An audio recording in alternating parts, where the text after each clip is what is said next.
अमर है और हमेशा अमर ही रहेगा। हर वर्ष हम उसे जलाते हैं। बुराई पर सच्चाई की जीत, दशहरा।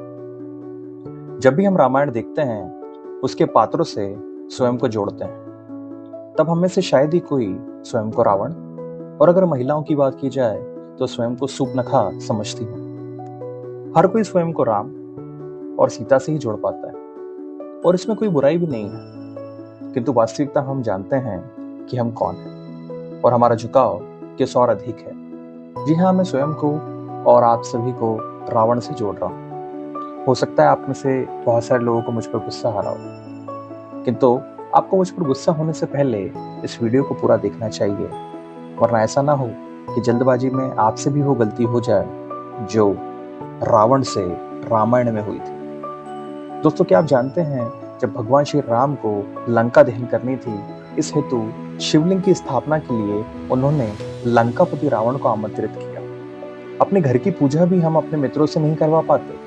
यह भगवान श्री राम ही थे जो जानते थे कि रावण से बड़ा ब्राह्मण और शिव भक्त कोई नहीं है। अपने शत्रु के गुणों का आदर करना हम भगवान श्री राम से सीख सकते हैं, और इसका मान रखना रावण से। तो बताइए, क्या आप रावण से बड़े ब्राह्मण और शिव भक्त हैं?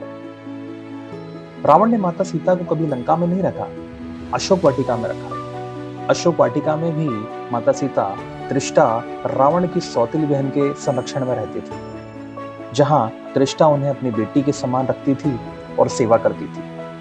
दोस्तों, त्रिष्टा राक्षस कुल में जन्म लेने वाली एक ऐसी देवी थी जिसने माता सीता की अशोक वाटिका में बहुत सेवा की, और इसके फलस्वरूप भगवान श्री राम ने उन्हें अपने श्राप से भी मुक्त कर दिया। क्या आपने कभी किसी अपहरणकर्ता को ऐसा कार्य करते देखा है? मैं जानता हूं आप सोचने लगे होंगे कि माता सीता का अपहरण करना कोई नैतिकता का कार्य तो नहीं था।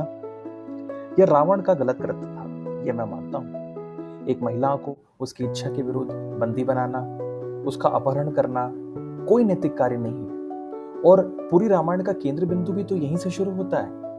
किंतु आप मुझे बताइए, आज देश में महिलाओं के साथ जो बदसलूकी होती है, अपमान होता है, उनका अपहरण और रेप होता है, वह रावण के कृत्य से कितना मेल खाता है? आपको याद होगा, अपने अंतिम समय में रावण ने स्वयं अपने इस बुरे कृत्य की माफी भगवान श्री राम से मांगी, और हमारे मर्यादा पुरुषोत्तम भगवान श्री राम ने रावण को माफ भी कर दिया। यह उदारता केवल ईश्वर ही दिखा सकते हैं। मेरा मानना है, रावण अमर था, अमर है और हमेशा अमर ही रहेगा।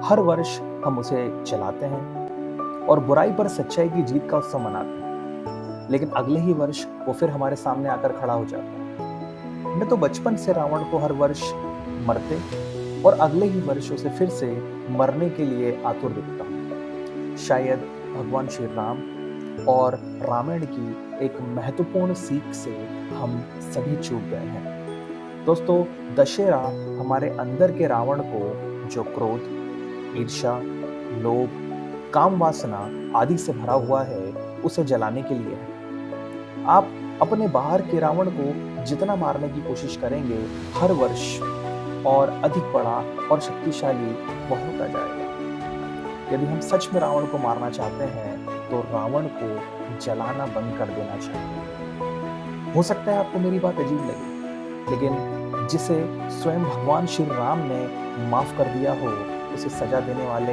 हम कौन होते हैं दोस्तों? मैं ये नहीं कह रहा हूँ कि रावण को जलाना बहुत गलत कृत्य है, लेकिन आप सभी को ये समझना चाहिए कि आप उसे मारते रहेंगे और वो हर वर्ष आपके सामने सीना ताने खड़ा होगा।